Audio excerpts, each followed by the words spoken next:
ಆಚಿ chilli powder ಸಖತ್ ಖಾರ ಬಣ್ಣ ಮತ್ತು ರುಚಿ ಆಚಿ ಚಿಲ್ಲಿ ಪೌಡರ್. ಇನ್ನು ಬಜೆಟ್ ಯಾರು ಮಂಡನೆ ಮಾಡ್ತಾರೆ, ಇದಕ್ಕೆ ಸಿದ್ದರಾಮಯ್ಯನವರು ಈಗಾಗಲೇ ಹೇಳಿದ್ರು ಜನವರಿಯಲ್ಲಿ ಸಿದ್ಧತೆ ಮಾಡ್ಕೊಳ್ತೀನಿ ಅಂತ.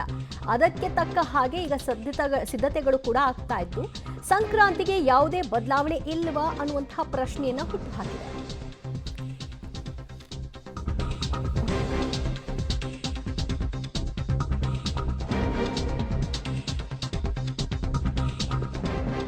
ಮಾರ್ಚ್ 6ನೇ ತಾರೀಕು ಬಜೆಟ್ ಮಂಡನೆಗೆ ಸಿಎಂ ಸಿದ್ದರಾಮಯ್ಯನವರು ಮುಂದಾಗಿದ್ದಾರೆ. ಮಾರ್ಚ್ ನಂತರವೇ ಪವರ್ ಶೇರಿಂಗ್ ಹಾಗಾದ್ರೆ ಅನ್ನುವಂತಹ ಪ್ರಶ್ನೆ ಸಹಜವಾಗಿ ಮನೆ ಮಾಡಿದೆ.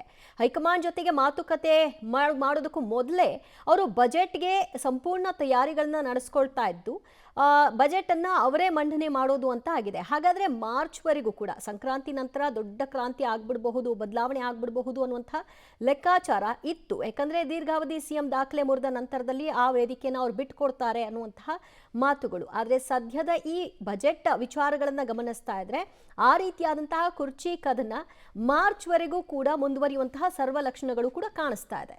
ಸಿಎಂ ಬದಲಾವಣೆ ಕೂಗು ಸದ್ಯಕ್ಕಂತೂ ಕಾಣಿಸ್ತಾ ಇಲ್ಲ ಈ ಎಲ್ಲ ಬೆಳವಣಿಗೆಯನ್ನು ಗಮನಿಸ್ತಾ ಇದ್ರೆ. ಇನ್ನು ಮಾರ್ಚ್ನಲ್ಲಿ ಸಿದ್ದರಾಮಯ್ಯ ಬಜೆಟ್ ಮಂಡನೆಗೆ ಸಿದ್ಧತೆಯನ್ನ ನಡೆಸಿಕೊಳ್ತಾ ಇದ್ದಾರೆ. ಪಬ್ಲಿಕ್ ಟಿವಿ ವರದಿಯನ್ನ ಶಾಸಕ ಪೊನ್ನಣ್ಣ ಅವರು ಖಚಿತಪಡಿಸಿದ್ದಾರೆ. ಹೌದು, ಅವರು ಎಲ್ಲ ರೀತಿಯ ತಯಾರಿಗಳನ್ನ ಮಾಡ್ಕೊಳ್ತಾ ಇದ್ದಾರಂತ. ಯಾಕಂದ್ರೆ ಹೇಳಿ ಕೇಳಿ ಸಿಎಂ ಕಾನೂನು ಸಲಹೆಗಾರ ಅವರು ಜನವರಿ 26ರ ನಂತರ ಕಾರ್ಯಕ್ರಮಗಳನ್ನ ಮಾಡ್ಕೊಳ್ಬೇಡಿ ಅಂತ ಹೇಳಿದ್ದಾರಂತೆ. ಯಾವುದೇ ಕಾರ್ಯಕ್ರಮ ಇಟ್ಕೊಳ್ಳದಂತೆ ಸಿಎಂ ಸೂಚನೆ ಕೊಟ್ಟಿರೋದ್ರಿಂದಾಗಿ ಬಜೆಟ್ಗೆ ಅವರು ಸಂಪೂರ್ಣವಾಗಿ ತಯಾರಾಗ್ತಾ ಇದ್ದ ಹಾಗೆ ಕಾಣಿಸ್ತಾ ಇದೆ. ಪಬ್ಲಿಕ್ ಟಿವಿ ಈ ವರದಿಯನ್ನ ಬಿತ್ತರ ಮಾಡಿತ್ತು. ಇದೇ ವಿಚಾರವಾಗಿ ಪೊನ್ನಣ್ಣ ಅವರು ಕೂಡ ಪ್ರತಿಕ್ರಿಯಿಸಿದ್ದು ಹೌದು ಅಂತ ಹೇಳಿದ್ದಾರೆ. ಆಗ್ಬೋದು ಜನವರಿ ಎಂಡಲ್ಲಿ, ಬಟ್ ಈಗ ಬಡ್ಜೆಟ್ ಚೀಫ್ ಮಿನಿಸ್ಟರ್ ಅವರು 26ನೇ ತಾರೀಕು ನಂತರ ಯಾವ ಕಾರ್ಯಕ್ರಮ ಇಟ್ಕೋಬೇಡಿ ಅಂತ ಹೇಳ್ಬಿಟ್ಟಿದ್ದಾರೆ. ರಿಪಬ್ಲಿಕ್ ಡೇ ಆದಮೇಲೆ ಬಡ್ಜೆಟ್ ಇದರಲ್ಲಿ ಕೊಡ್ತಾರೆ, ಬಡ್ಜೆಟ್ ಮೀಟಿಂಗ್ಸಲ್ಲಿ. ಬಡ್ಜೆಟ್ನಲ್ಲಿ ಏನಾದ್ರು ಕೊಡುಗೆ ಕೊಡಬೇಕು, ಎಲ್ಲರಿಗೂ ನೀವೆಲ್ಲ ಇದು ಕೇಳಬೇಕು. ಕೊಟ್ಟಿದ್ದಾರೆ ಈಗಾಗಲೇ ತುಂಬ. ಇದು ನಾನು ಅಮೆಂಡ್ಮೆಂಟ್ ಆಯ್ತಲ್ಲ, ಅದಾದಮೇಲೆ ತುಂಬ ಜನ ಹೇಳಿದ್ರು ಪ್ರೆಸ್ ಮೀಟ್ ಮಾಡಿ ಅಂತ ಅವರು ಮಾಧ್ಯಮದವರು ಹೇಳಿದ್ರು.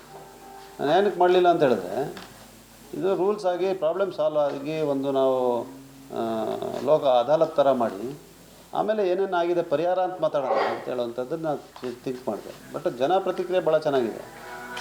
ಇವರಿಗೆ ಮೊನ್ನೆ ಮಾಡಿದ ಮಾಧ್ಯಮ ಗೋಷ್ಠಿಗೆ ಉತ್ತರ ಈಗ ಕೊಡಲೇಬೇಕಲ್ಲ, ಅನಿವಾರ್ಯವಾಗಿ ಈಗ ಮತ್ತೆ ನನ್ನಲ್ಲಿರುವಂಥ ವಕೀಲರನ್ನ ಎದುರಿಸ್ಬಿಟ್ಟಿದ್ದಾರೆ ಅವರು. ಮತ್ತಷ್ಟು ಮಾಹಿತಿ ಕೊಡ್ತಾರೆ ನಮ್ಮ ಪ್ರತಿನಿಧಿ ಮಸೂದ. ಸಂಕ್ರಾಂತಿ ನಂತರ ಹಾಗಾದ್ರೆ ಕುರ್ಚಿ ಬದಲಾವಣೆಗಳು ಇಲ್ಲ ಅನ್ನುವಂತಹ ಸಾಧ್ಯತೆಗಳನ್ನ ತೋರಿಸ್ತಾ ಇದೆ. ಬಜೆಟ್ ವಿಷಯವಾಗಿ ಅವರು ಹೆಚ್ಚು ಫೋಕಸ್ ಮಾಡ್ತಾ ಇರೋದನ್ನ ಗಮನಿಸಿದಾಗ ದಿವ್ಯ, ಕಾಂಗ್ರೆಸ್ನಲ್ಲಿ ಅಧಿಕಾರ ಸಂಬಂಧಪಟ್ಟಂತೆ ಅಧಿಕಾರ ಹಸ್ತಾಂತರ ಸಂಬಂಧಪಟ್ಟಂತೆ ಸಾಕಷ್ಟು ಗೊಂದಲ ಆದರೂ ಕೂಡ ಹೈಕಮಾಂಡ್ ಯಾವುದೇ ತೀರ್ಮಾನ ಇದುವರೆಗೆ ತೆಗೆದುಕೊಂಡಿಲ್ಲ. ಮುಂದೆ ಯಾವಾಗ ತೆಗೆದುಕೊಳ್ಳುತ್ತೆ ಅನ್ನುವಂಥ ಸ್ಪಷ್ಟತೆ ಕೂಡ ಇಲ್ಲ.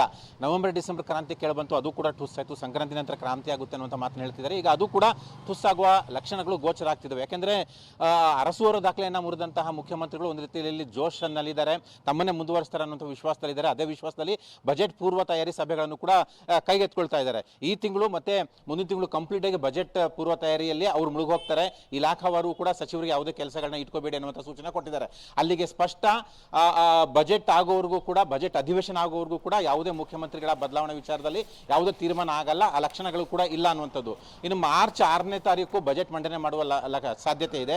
ಜೊತೆಗೆ ಮಾರ್ಚ್ ಇಡೀ ತಿಂಗಳು ಬಜೆಟ್ ಅಧಿವೇಶನ ಕೂಡ ನಡೆಯುತ್ತೆ. ಹಾಗಾಗಿ ಏಪ್ರಿಲ್ ಮೇ 20ಕ್ಕೆ ಬಂದರೆ 3 ವರ್ಷ ಕಂಪ್ಲೀಟ್ ಆಗುತ್ತೆ ಸರ್ಕಾರಕ್ಕೆ. ಸೊ ಅಲ್ಲಿವರೆಗೂ ಕೂಡ ಯಾವುದೇ ಅಧಿಕಾರ ಹಸ್ತಾಂತರ ಅಥವಾ ನಾಯಕತ್ವ ಬದಲಾವಣೆ ಇಲ್ಲ ಅನ್ನುವಂಥದ್ದು ಇಲ್ಲಿಂದ ಸ್ಪಷ್ಟ ಆಗ್ತಾ ಇದ್ದಾವೆ. ಒಂದು ರೀತಿಯಲ್ಲಿ ಗೊಂದಲ ವಿಚಾರವಾಗಿ ಹೈಕಮಾಂಡ್ ಒಂದು ರೀತಿಯಲ್ಲಿ ದಿವ್ಯ ಮೌನ ತಾಳಿರುವಂಥದ್ದು ಯಾವುದೇ ನಿರ್ಧಾರ ತೆಗೆದುಕೊಳ್ತಿಲ್ಲ. ಇದು ಸಿದ್ದರಾಮಯ್ಯವರಿಗೆ ಪೂರಕವಾಗಿದ್ರೆ ಪ್ಲಸ್ ಆಗಿದೆ, ಡಿಕೆಶಿ ಮತ್ತು ಡಿಕೆಶಿ ಬಣದವ್ರಿಗೆ ಒಂದು ರೀತಿಯಲ್ಲಿ ನೆಗೆಟಿವ್ ಆಗಿದೆ. ಆದರೆ ಅಲ್ಲಿವರೆಗೆ ಡಿಕೆಶಿ ಮತ್ತು ಡಿಕೆಶಿ ಬಣದವರು ಸುಮ್ಮನೆ ಇರ್ತಾರೆ ಅಂದರೆ ಇಲ್ಲ, ಜಟಾಪಟಿ ಮುಂದುವರಿಯುತ್ತೆ, ಹೇಳಿಕೆಗಳು ಗೊಂದಲಗಳು ಹೀಗೆ ಮುಂದುವರಿಯುತ್ತೆ ಅಂತ ಕೂಡ ಚರ್ಚೆ ಆಗ್ತಿದೆ. ಒಟ್ಟಾರೆಯಾಗಿ ಸದ್ಯಕ್ಕಂತೂ ಅಧಿಕಾರ ಹಸ್ತಾಂತರ ಅಥವಾ ನಾಯಕತ್ವ ಬದಲಾವಣೆ ಯಾವುದು ಕೂಡ ಕಾಂಗ್ರೆಸ್ನಲ್ಲಿ ಇಲ್ಲ ಅನ್ನುವಂಥ ಲಕ್ಷಣಗಳು ಕಂಡು ಬರ್ತಾ ಇದ್ದಾವೆ. ದಿವ್ಯಾ, ಥ್ಯಾಂಕ್ ಯು ಮಸೂದ್, ನಿಮ್ಮೆಲ್ಲ ಮಾಹಿತಿಗೆ.